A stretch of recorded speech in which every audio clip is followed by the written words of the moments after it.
Have you ever wondered what lengths you would go to protect someone you love? Share your thoughts in the comments below, and don't forget to subscribe for more real-life stories that matter. My hands were shaking so badly, I could barely dial the numbers. At 72 years old, I never imagined I would be making that kind of phone call about my own family. But when 8-year-old Emma whispered those terrible words to me during Sunday dinner, everything I thought I knew about the people I would raise came crashing down like dominoes in a windstorm. The autumn wind rattled the windows of my small brick house on Maple Street, where I would lived for 43 years since Harold passed away from his heart attack. These days, my arthritic fingers struggled with jar lids that used to open with a simple twist. My hearing aid whistled when the batteries ran low, and I needed my reading glasses for everything from grocery lists to television captions. At my age, I would grown dependent on my children for rides to medical appointments, help with technology that seemed to change faster than seasons, and assistance managing my finances on a fixed Social Security income that barely covered my medications. That is probably why they thought I would stay quiet.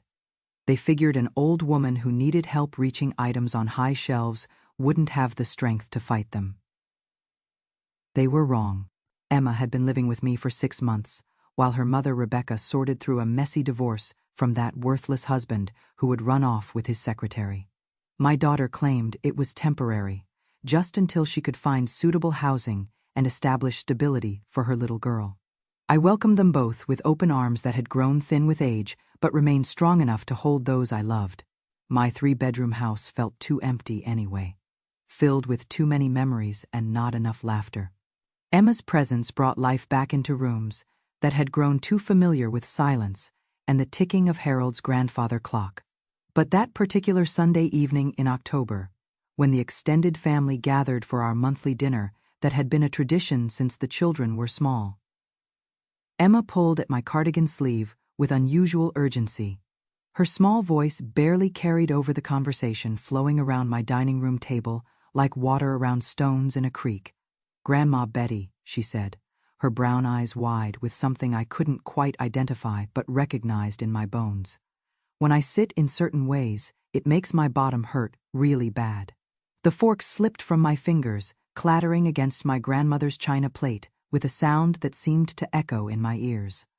Around the table, my son Michael continued, telling his fishing story about the bass that got away. My daughter-in-law Sandra laughed at something on her phone while barely touching her food, and Rebecca refilled her wine glass without looking up from whatever was consuming her attention. Only my youngest son Gary seemed to notice the sudden tension crackling in the air, though he quickly returned his attention to cutting his roast beef with methodical precision. "What do you mean, sweetheart?" I asked, keeping my voice low while my heart began hammering against my ribs like a bird trapped in a cage. Emma shifted uncomfortably in her wooden chair, the same antique dining set Harold and I had bought as newlyweds with money we could barely afford. Her small legs swung back and forth, not quite reaching the floor, and I noticed how she kept glancing toward Gary with an expression that made my stomach clench. "Like when Uncle Gary makes me sit still during his special games," she whispered, her words barely audible above the clink of silverware and the low murmur of adult conversation. "He says, if I squirm around or make noise, I am being disrespectful to grown." Ups, the room suddenly felt airless, as if someone had sucked all the oxygen from my lungs. I gripped the edge of the table so hard that my knuckles turned white beneath my age-spotted skin. Hands that had changed diapers, wiped tears, and applauded at countless school plays, now trembling with a terrible understanding. Gary, who had been cutting his meat with careful precision, glanced up with what looked like mild curiosity. His smile was the same one he would worn as a child when caught with his hand in the cookie jar, innocent on the surface, but hiding something darker underneath. "What is she chattering about now?" he asked with that indulgent tone he used whenever Emma spoke, as if her words were nothing more than childish nonsense. "Kids say the strangest things, don't they? Such imaginations."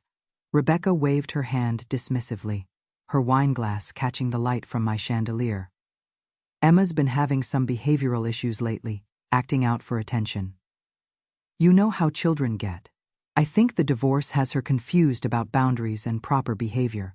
But I saw how Emma flinched when Gary reached across the table for the salt shaker, his sleeve brushing past her shoulder. I noticed how she pressed herself closer to my chair, her small fingers twisting the fabric of my dress like she was holding onto a lifeline. After volunteering at the crisis center for 15 years, before my vision got too poor to drive at night, I recognized the signs my family wanted to ignore. The subtle body language that screamed louder than words. Michael chuckled and ruffled Emma's hair with affection that seemed genuine but oblivious. "Remember when you used to make up those wild stories, Mom? Always spinning tales about monsters under the bed or imaginary friends who got into trouble." "This isn't imagination," I said quietly, my voice carrying more steel than anyone expected from a woman who needed help opening medicine bottles and had to ask for assistance programming her new television remote.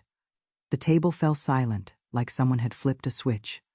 Sandra's fork froze halfway to her mouth, loaded with mashed potatoes that would grow cold before she remembered to eat them. Rebecca's eyes narrowed with that warning look she would perfected since adolescence.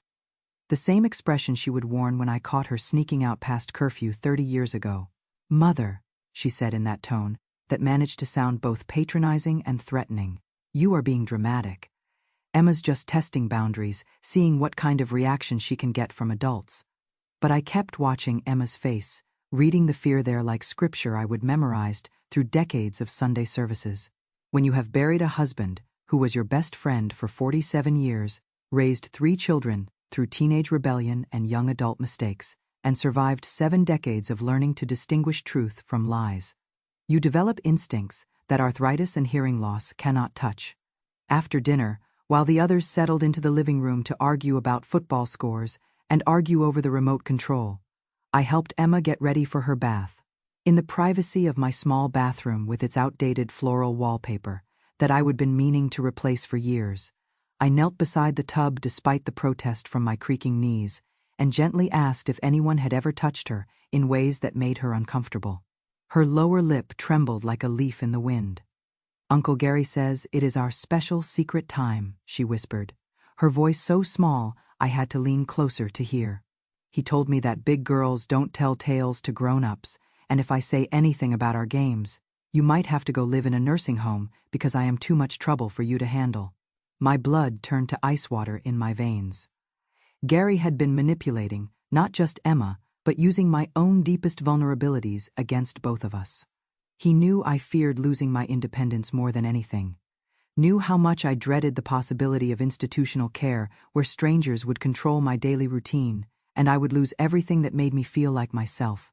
"He said old people who cause problems get sent away," Emma continued, tears starting to track down her cheeks, "and then I would have to live with people who don't believe me either."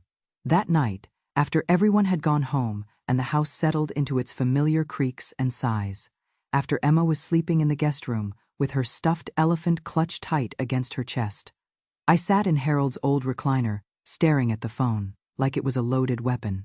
My Medicare handbook lay open on the side table next to my weekly pill organizer, both reminders of how much my world had narrowed since Harold's death. The house felt enormous around me, full of shadows and memories of better times. But some things hadn't shrunk with age. Some things had only grown stronger, like the fierce protectiveness I felt for the innocent and the bone. Deep knowledge that silence in the face of evil was its own form of participation. I called the police. My fingers shook as I dialed, and for a moment I wondered if I was making a terrible mistake. What if they didn't believe me? What if they thought I was just a confused old woman seeing threats where none existed? But then I remembered Emma's face, the way she would flinched from Gary's touch, and I steadied my voice. "I need to report child abuse," I told the dispatcher, the words tasting like metal on my tongue. When Officer Rodriguez arrived 40 minutes later, her patrol car's headlights cutting through the darkness of my quiet street, I felt a mixture of relief and terror. She was a young woman, probably no older than my granddaughter would have been if Michael had ever gotten around to having children. But her eyes held a kindness and professionalism that helped me trust her with the most precious thing in my world. She sat at my kitchen table, the same table where I would help Emma with homework and listened to her chatter about school friends and asked careful questions that helped Emma explain what had been happening during Gary's baby-sitting visits. Her gentle approach gradually coaxed out details that made my stomach turn. Stories of games that involved sitting perfectly still while Gary touched her in ways that no adult should ever touch a child. The forensic examination at the hospital confirmed what my grandmother's intuition already knew. What 60 years of watching children had taught me to recognize. The medical evidence was clinical and cold, but it was also undeniable proof that Emma had been telling the truth. Within hours, Gary was arrested in his apartment across town, led away in handcuffs while his neighbors watched from their windows. Within days, my family had turned against me, like wolves protecting their pack leader, even when that leader was a predator. Rebecca moved out immediately, packing Emma's belongings with sharp, angry movements while muttering about betrayal and family loyalty. She took Emma to her sister's house across town, cutting off all contact between us with the efficiency of someone severing a telephone wire. Michael stopped returning my calls, letting them go straight to voicemail, where my increasingly desperate messages piled up like autumn leaves.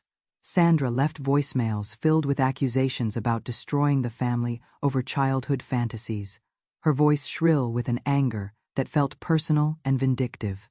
Even my neighbor, Mrs. Patterson, who had borrowed sugar from me for 12 years and always stopped to chat about our gardens, began crossing the street to avoid conversations, as if my supposed delusions might be contagious. The isolation hit harder than I would expected, settling over me like a fog that wouldn't lift. At 72, my social circle had already shrunk to church friends and family gatherings, fellow widows who understood the particular loneliness of growing old alone. Now the phone barely rang except for telemarketers and automated appointment reminders. My mailbox stayed empty of personal letters, filled only with bills and medical statements. Sundays stretched endlessly, without visitors, the house echoing with absence. But the worst part was losing Emma. I would wake each morning listening for her footsteps in the hallway, the sound of her voice calling good morning.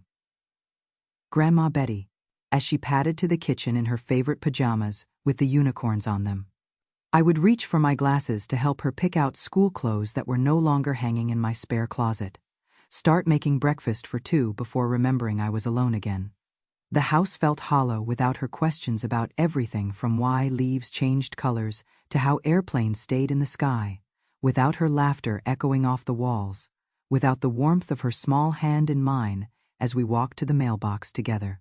I found myself setting two places at the dinner table out of habit, then staring at the empty chair across from me while my food grew cold.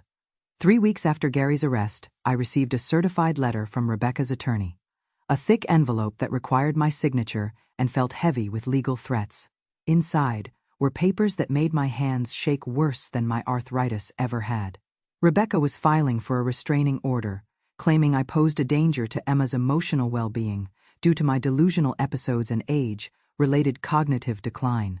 The papers included statements from my own children describing my erratic behavior and paranoid accusations. Michael had provided a detailed account of my supposed mental deterioration, claiming I would been showing signs of dementia for months.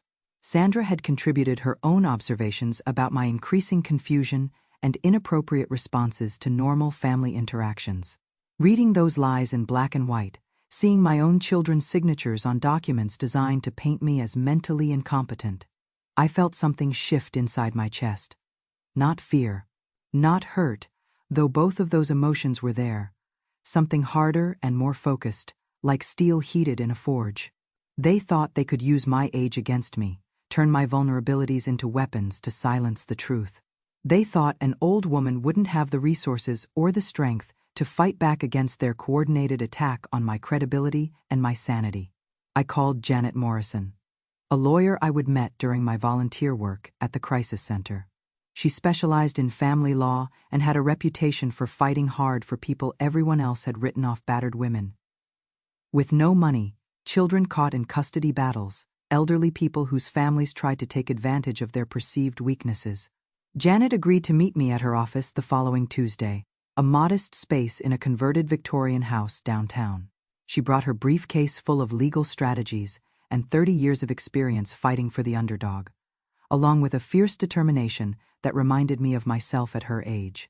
"They are using your age against you," Janet explained, reviewing the restraining order documents with the careful attention of someone who had seen this tactic before. Classic strategy. They are hoping a judge will see a confused elderly woman who has misconstrued innocent family interactions because her mind isn't as sharp as it used to be. I straightened in my chair, feeling my spine stiffen with resolve despite the ache in my lower back.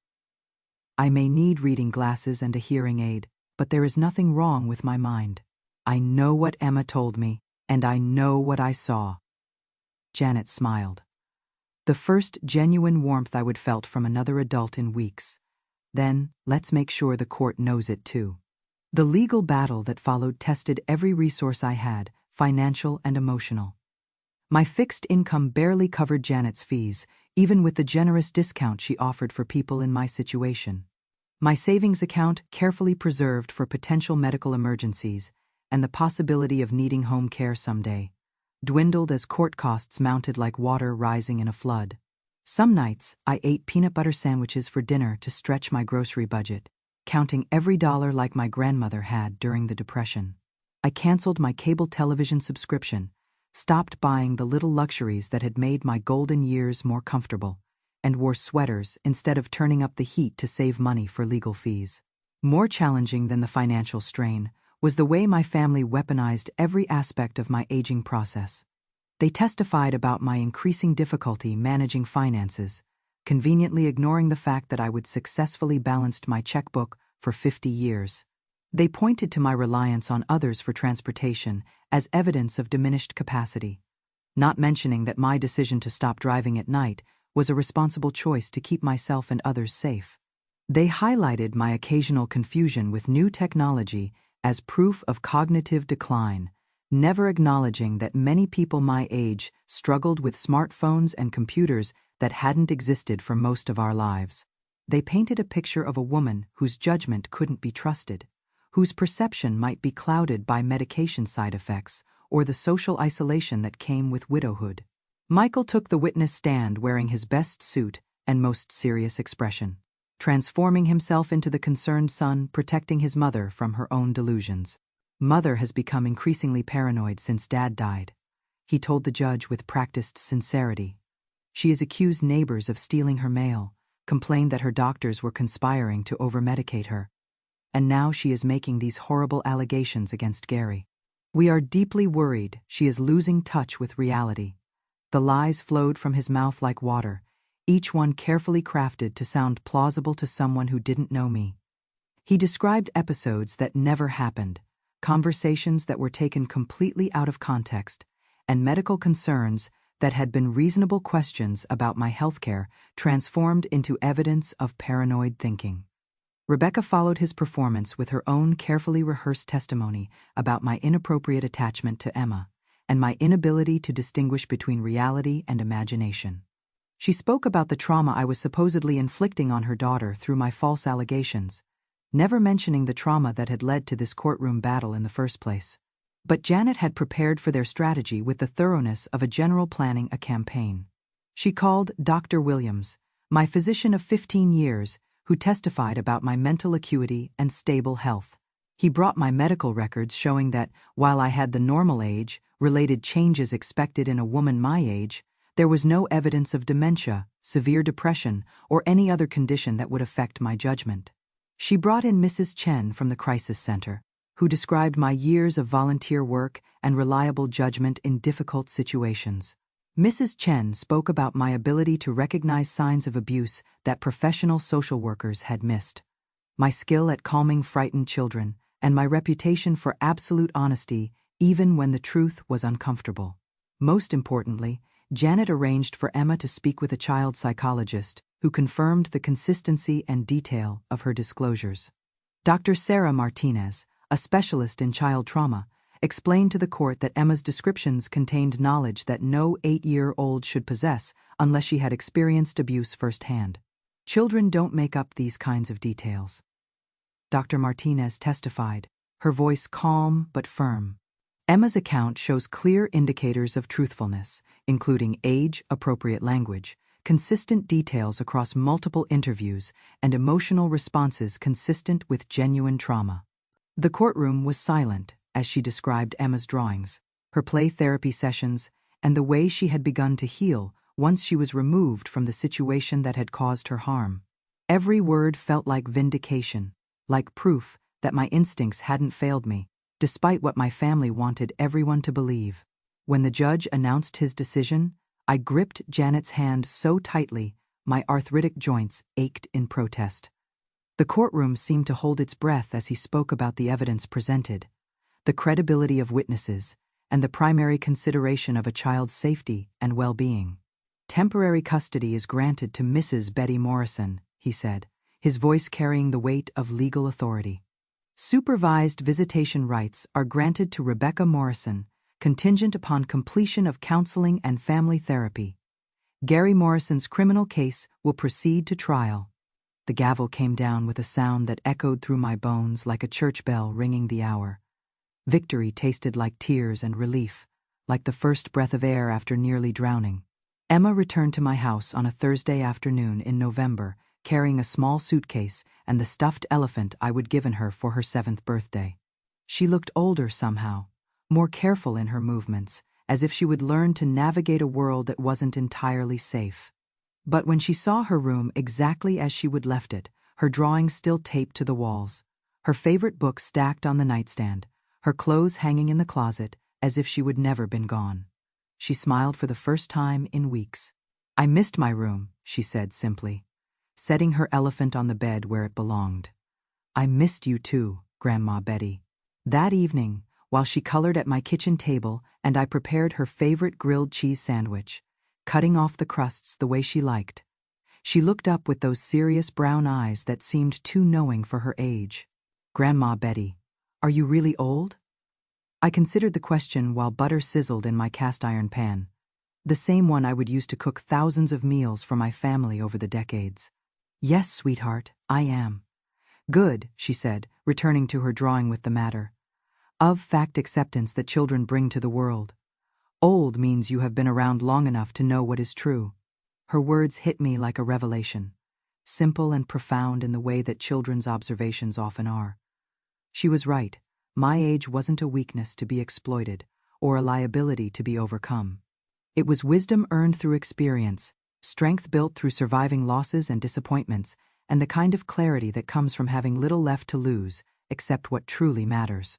6 months later, Gary pleaded guilty to avoid trial, probably on the advice of his lawyer, who knew that the evidence against him was overwhelming.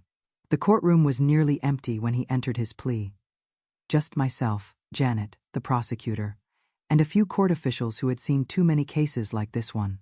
His voice was barely audible as he admitted to multiple counts of child sexual abuse, each word falling like stones into still water.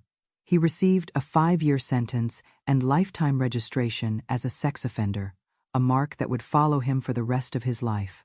The judge's words were measured and cold as he described the impact on victims, the breach of family trust, and the particular evil of using a child's love and dependency as weapons against them.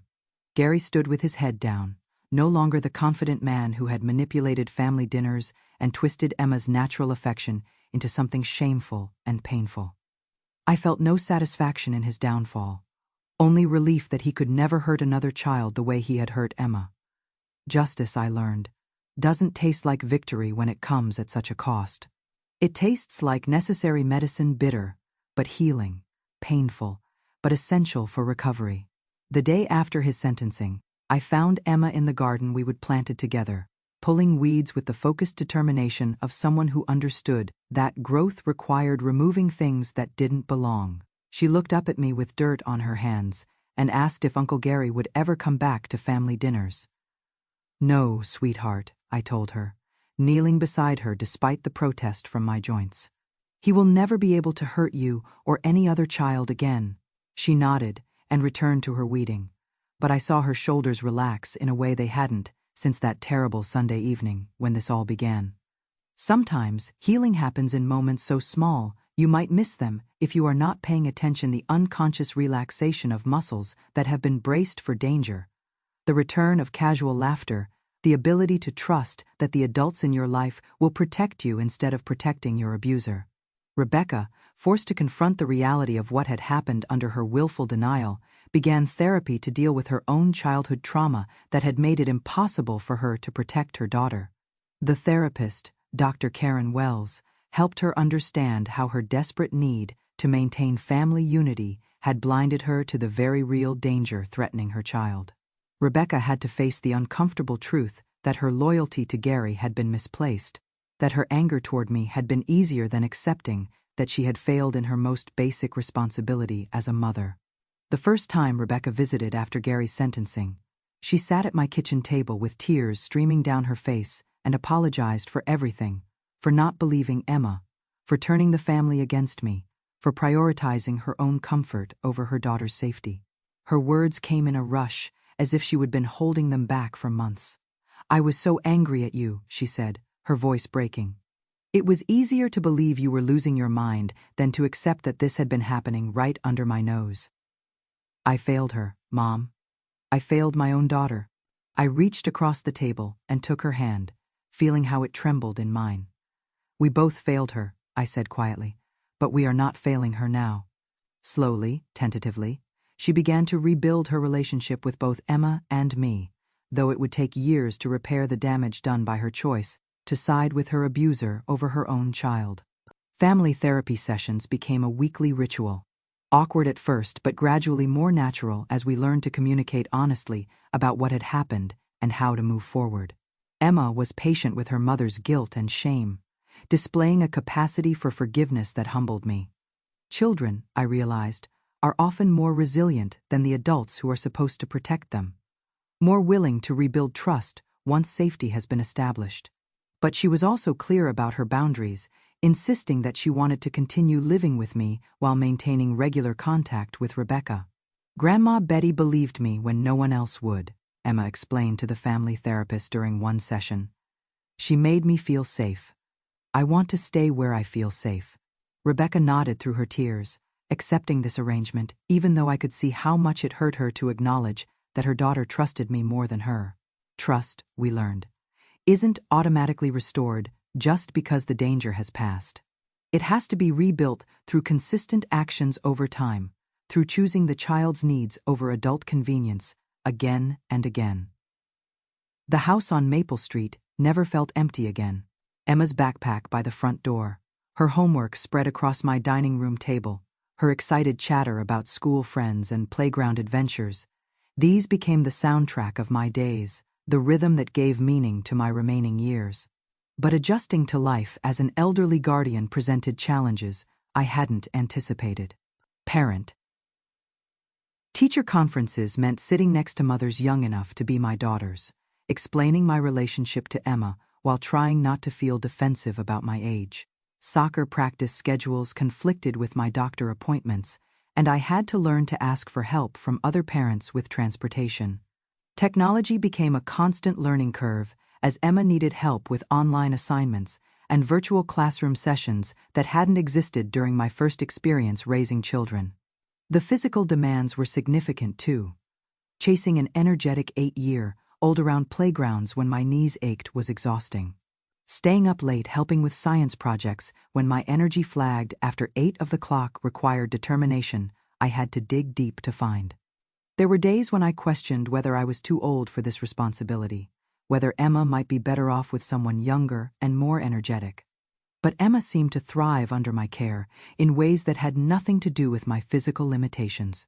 She loved having my full attention, relished being the center of my world in a way that busy parents with multiple responsibilities couldn't always provide. She helped me with tasks that had become difficult, reaching high shelves, reading small print, figuring out new technology, and I could see her growing confidence in being needed and useful. One evening, as I struggled to understand her math homework that seemed far more complicated than what I remembered from my own school days, Emma patiently explained the new methods they were teaching. "It is okay that you don't know this way, Grandma Betty," she said with the matter of fact kindness that children possess. "You know lots of other things that are more important." "Like what?" I asked, genuinely curious about her perspective. She considered this seriously, her pencil tapping against the table, like how to make people feel safe, like how to know when someone is lying, like how to be brave when everyone else is scared. Her words reminded me that wisdom and energy aren't the same thing, that the most important lessons I could teach her weren't found in textbooks, but in how to navigate a world that doesn't always protect its most vulnerable members. Some mornings, when my arthritis flared worse than usual, or my energy flagged before noon, I wondered if I was too old to be raising an active 8-year-old. The other parents at school events were younger, more energetic, better equipped to handle the demands of modern childhood with its technology and activities that hadn't existed when I was raising my own children. But then Emma would help me organize my pill organizer, reading each label carefully and asking thoughtful questions about why I needed different medications. She would show me how to send text messages on my phone, her small fingers navigating the technology with the confidence of her generation. She would curl up beside me on the couch while I read her stories, her warm weight against my side reminding me that we were taking care of each other in ways that had nothing to do with age or capability. My family learned something important during those difficult months, though it took time for the lesson to sink in. Age might have made me physically dependent in some ways, requiring help with tasks that had once been simple, but it had also given me something they would underestimated: the knowledge that some truths are too important for silence, regardless of the cost in comfort or family harmony. Michael was the first to reach out after Gary's sentencing, calling on a Tuesday evening when Emma was at her weekly therapy session. His voice was hesitant, uncertain in a way I hadn't heard since he was a teenager, trying to explain a dented car fender. "Mom," he said, and I could hear him struggling with the words. "I owe you an apology. A big one." We talked for over an hour, the longest conversation we would had in years. He explained how Gary had manipulated him too, planting seeds of doubt about my mental state months before Emma's disclosure. Gary had been laying groundwork, he realized, preparing the family to dismiss my concerns before I even voiced them. "He told me you had been acting strange," Michael said, his voice heavy with guilt. "Said you had been forgetting things, getting confused about conversations. He made it sound like he was worried about you, like he was trying to protect you from embarrassment." It was a master class in manipulation, I realized. Gary hadn't just groomed Emma for abuse. He would groom the entire family to disbelieve her disclosure and dismiss my concerns. He would weaponize their love for me, turning it into a tool to silence the truth. Sandra's apology came in the form of a card accompanied by a basket of homemade muffins. Blueberry, my favorite. Inside the card, her handwriting was shaky as she wrote about her shame at not listening, at choosing family peace over family truth. She asked if she could visit, if there was any way to rebuild what had been broken. The reconciliation process was slow and sometimes painful. Trust, once shattered, doesn't mend overnight. But Emma was generous with second chances, especially as she watched the adults in her life learn to do better. She seemed to understand, with the intuitive wisdom that children possess, that admitting mistakes and changing behavior was more important than perfect past performance. Family dinners resumed eventually, but they were different now, more honest. Emma spoke up when she felt uncomfortable, and the adults listened. Conversations about difficult topics weren't shut down with dismissive laughter or accusations of dramatics. We learned to sit with uncomfortable truths instead of immediately trying to explain them away. Emma set the tone for these new dynamics with a maturity that sometimes took my breath away. When Sandra tried to overcompensate with excessive gifts and attention, Emma politely but firmly established boundaries. When Michael awkwardly attempted to discuss what had happened, she answered his questions with simple honesty that seemed to help him understand the magnitude of what we would all been through. "Uncle Gary hurt me," she told him. During one family dinner, her voice clear and steady, "but Grandma Betty made it stop, and now I am safe." The simplicity of her statement cut through all the adult complexity and guilt. Distilling the situation to its essential truth, harm had occurred, protection had been provided, safety had been restored. It was a lesson in clarity that the adults needed to hear. Emma is 10 now, thriving in school and no longer flinching at unexpected touch. She still helps me with technology that changes faster than I can keep up with, and I still help her with homework that sometimes challenges my own memory of long division and state capitals. We have planted a garden together in my backyard, learning which vegetables grow best in our soil and climate. We have learned to bake Harold's favorite sugar cookies using his mother's recipe, the one I would never share with anyone else. We have created new traditions that belong just to us: Saturday morning pancakes, shaped like animals, evening walks to the corner store for ice cream, bedtime stories that we make up together with characters who always find their way home safely. These rituals have become the architecture of our shared life, building something strong and lasting from the rubble of what was broken. Sometimes, when she is concentrating on her math problems at the kitchen table, and I am reading beside her in my comfortable chair, I catch myself marveling at the strength we found in each other. She needed someone to believe her truth when the adults who were supposed to protect her chose denial instead. I needed someone to remind me that wisdom doesn't weaken with age, it just gets more precious, more essential, more worth fighting for. People sometimes ask if I regret making that phone call, breaking apart a family that had existed for decades, destroying relationships that might have been repaired with time and patience. They wonder if there might have been another way, a quieter solution that wouldn't have resulted in criminal charges and fractured bonds. The answer is always simple, though it took me months to find the words for it. I regret waiting so long to listen. I regret the Sunday dinners where I noticed Emma's discomfort, but told myself I was imagining things. I regret the times I heard Gary's voice get too sharp with her and convinced myself he was just tired. I regret every moment I let my desire for family peace override my responsibility to protect the most vulnerable person in our circle.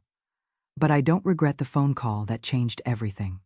I don't regret the legal battle that cost me my savings and my relationship with my other children. I don't regret choosing Emma's safety over family harmony, truth over comfortable lies, action over the kind of silence that enables evil to flourish. At 74 now, I have learned that some regrets are worth living with because they represent moments when we chose what was right over what was easy. The regret I carry isn't shame. It is a reminder of the cost of looking away when someone needs us to see clearly. Emma will be 11 next month, and she is asked if we can have a birthday party with her school friends. It will be the first time our house has been full of children's laughter since that terrible Sunday dinner 2 years ago, and I am looking forward to hearing young voices echoing through rooms that have known too much sadness.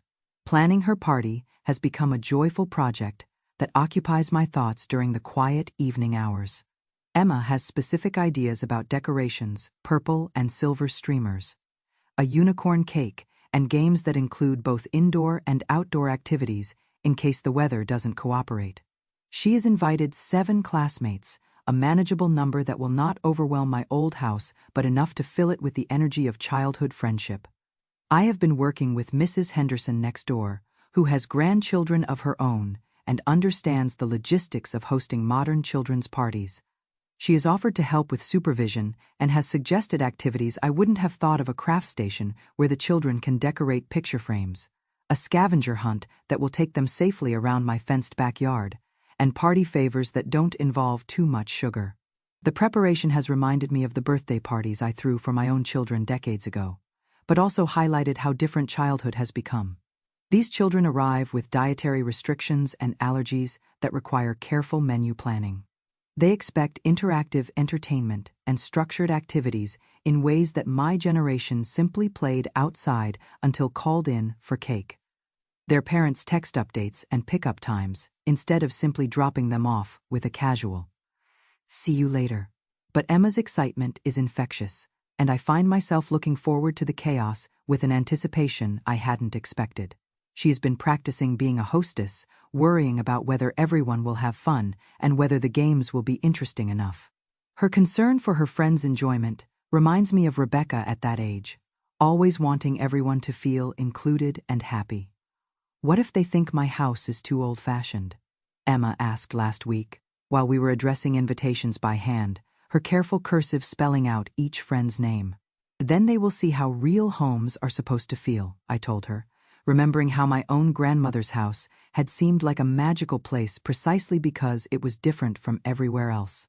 Homes with history and love are special. Your friends will feel that. The conversation led to Emma asking about family history, about the house's previous owners, about what life was like when I was her age. These talks have become precious to me opportunities to share stories about a different time, to help her understand the continuity of family even when some members have proven unworthy of trust. I have been telling her about Harold, about how he would have loved to teach her woodworking in his basement workshop, about the garden he planted each spring with vegetables we would preserve for winter. She listens with the intensity of someone collecting treasures, storing these stories about the grandfather she never got to meet, but who would have adored her completely. The investigation into Gary's crimes extended far beyond Emma's case, as Detective Anderson had suspected it would. Once word spread through the community about his arrest, other families came forward with concerns about their own children's interactions with him. He had been volunteering at the community center's after-school program, coaching Little League baseball, and helping with the church's vacation Bible school, all positions that gave him access to children and the trust of parents who believed they were leaving their sons and daughters in safe hands. 3 more families filed charges after Emma's case went public. Detective Anderson kept me informed about the progress, explaining how Emma's brave disclosure had opened the door for other children to speak their truth. Each new case strengthened the prosecution's position and painted a picture of a predator who had been systematically exploiting his position of trust within our community. The revelation that Gary had been abusing other children brought a mixture of vindication and heartbreak. Vindication because it proved that my instincts about Emma had been correct, that the family's dismissal of her disclosure had been tragically wrong. Heartbreak because it meant other children had suffered while adults failed to see the signs or act on their suspicions. Mrs. Chen from the Crisis Center called me several times during this period, updating me on how the other families were coping and asking if I would consider speaking with other grandparents who were struggling to support their grandchildren through similar trauma. The idea terrified me initially. I still felt like I was barely managing my own situation. Still woke some nights, wondering if I was making the right choices for Emma. But gradually, I realized that my experience, painful as it had been, might offer comfort to others facing similar battles. The elderly woman who discovers her adult child will not protect their grandchild faces unique challenges, physical limitations, financial constraints, social isolation, and the particular vulnerability that comes with being dismissed due to age. I began attending support group meetings at the Crisis Center, sharing my story with other grandparents who had found themselves thrust into unexpected protective roles. Some were dealing with substance abuse by their adult children, others with domestic violence situations, and still others with various forms of child abuse. What we all shared was the determination to protect our grandchildren, despite obstacles that seemed insurmountable. These meetings became lifelines during the most difficult periods of Emma's recovery.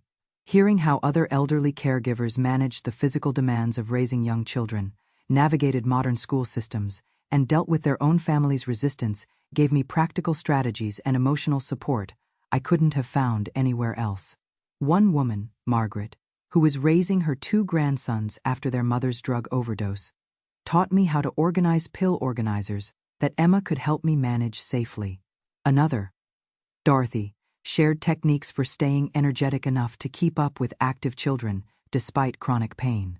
Robert, one of the few grandfathers in our group, helped me understand how to communicate with Emma's male teachers and coaches without feeling intimidated by generational differences. The support group also helped me process my own grief about the family relationships that had been damaged beyond repair. Some members of my family would never accept that I had done the right thing in reporting Gary. Some would always believe that I had destroyed family unity over misunderstandings that could have been resolved privately. Learning to live with these broken relationships while building new, healthier ones with Emma required emotional work I hadn't expected. The therapist who facilitated our support group helped me understand that protecting Emma meant accepting the loss of other relationships, and that this loss was a price worth paying for her safety and my own integrity. Emma's therapy sessions continued throughout this period, helping her develop coping strategies for the trauma she had experienced and the family disruption that followed her disclosure. Dr. Martinez worked with both of us to establish routines and communication patterns that would support Emma's healing while acknowledging the unique dynamics of our intergenerational household. One of the most challenging aspects of Emma's recovery was helping her understand that the family's initial rejection of her truth wasn't her fault. Children naturally blame themselves when adults react with anger or denial to their disclosures, and Emma had internalized the message that speaking up had caused family problems.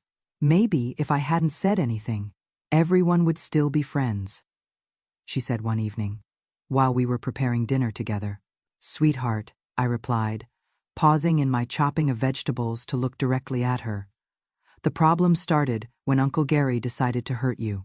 Everything that happened after that was adults trying to figure out how to handle a terrible situation. You were brave to tell the truth, and I am proud of you for speaking up even when it was scary." These conversations happened regularly, Emma testing different versions of guilt and responsibility while I consistently redirected her back to the truth. Adults are responsible for protecting children, not the other way around.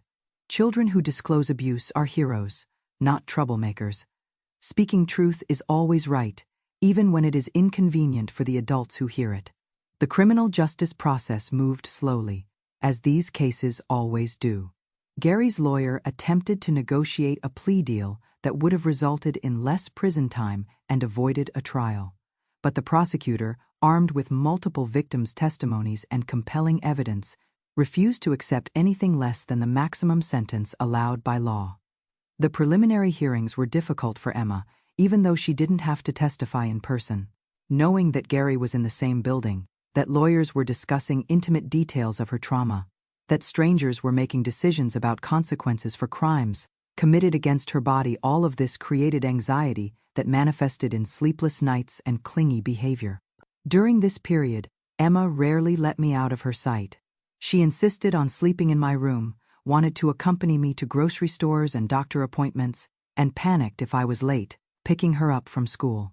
Dr. Martinez explained that this hypervigilance was normal for trauma survivors, especially children who had learned that trusted adults might not protect them.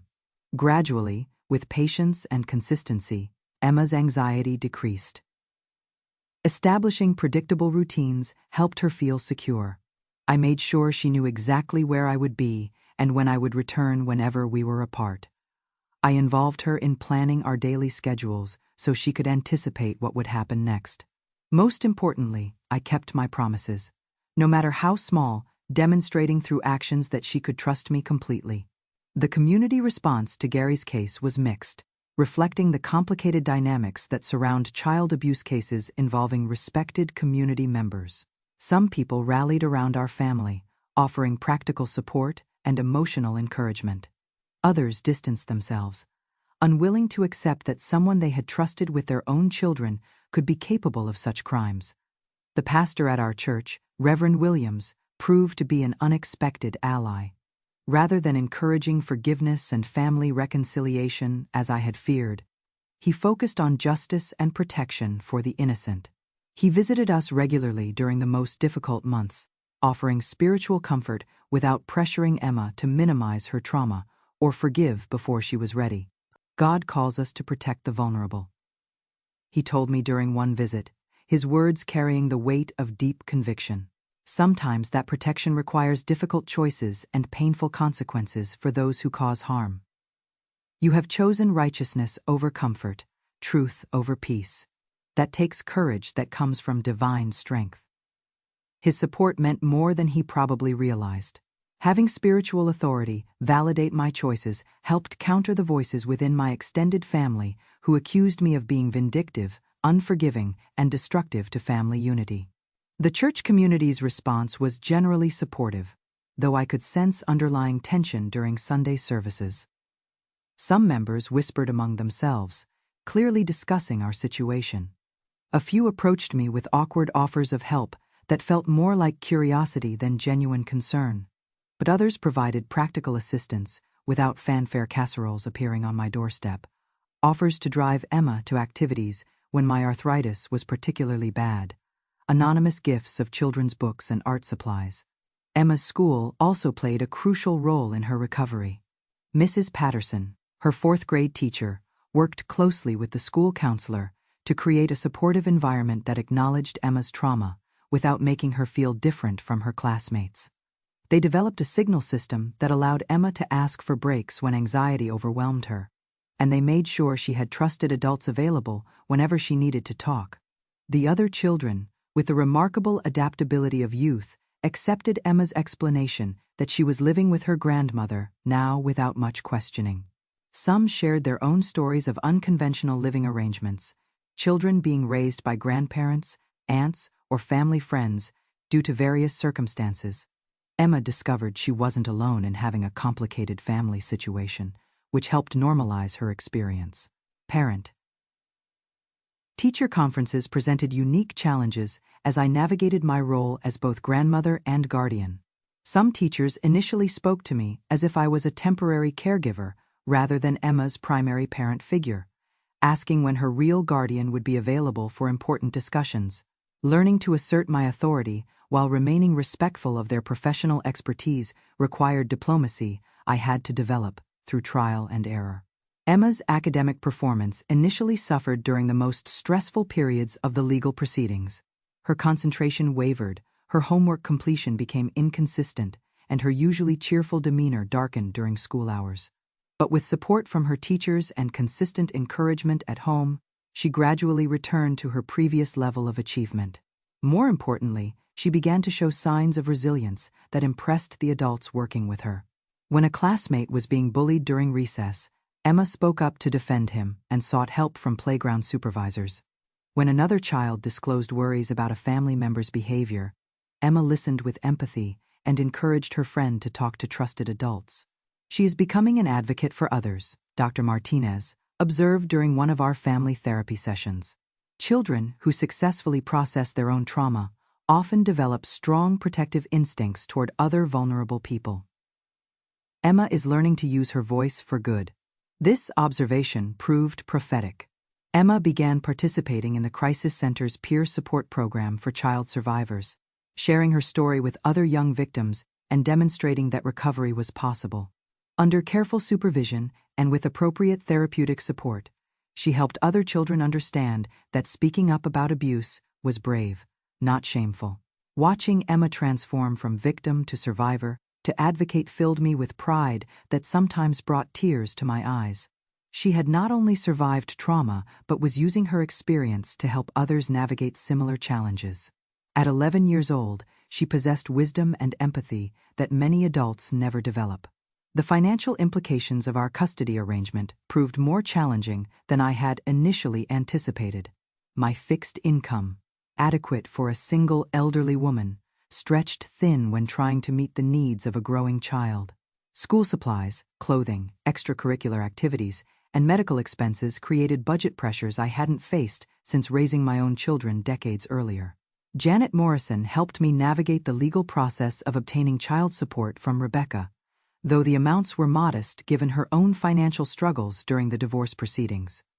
I also learned about community resources available to grandparents raising grandchildren, support groups, emergency assistance funds, and advocacy organizations I hadn't known existed. The local senior center began offering a monthly support group specifically for grandparents in custody situations. The facilitator, a social worker named Amanda Price, helped us understand our legal rights, connect with financial resources, and share practical strategies for managing our unique circumstances. Through this group, I met other elderly caregivers facing similar challenges. Some were dealing with the aftermath of their adult children's criminal behavior, others with substance abuse, mental illness, or domestic violence situations. What we all shared was the determination to provide stability for our grandchildren, despite physical, financial, and emotional obstacles. These connections proved invaluable during difficult periods. When Emma developed pneumonia during her second winter with me and required round-the-clock care, members of my support group organized a meal train and helped with transportation to medical appointments. When I threw out my back during Emma's soccer season, other grandparents from the group stepped in to ensure she didn't miss games or practices. The community of elderly caregivers became an extended family for both Emma and me. She gained additional grandparent figures who understood her situation and supported her dreams. I gained peers who didn't judge my choices or question my capacity to raise a child at my age. As Emma's 12th birthday approaches, I find myself reflecting on how much our lives have changed since that terrible Sunday dinner 3 years ago. The house on Maple Street has been transformed from a quiet repository of memories into a vibrant home filled with the energy of childhood and the promise of future dreams. Emma's bedroom walls are covered with artwork, school awards, and photographs of adventures we have shared. The basement has been converted into a play area where her friends gather for sleepovers and birthday parties.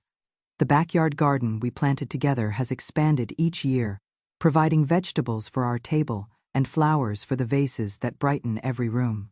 More importantly, Emma has developed into a confident, articulate young woman who advocates for herself and others.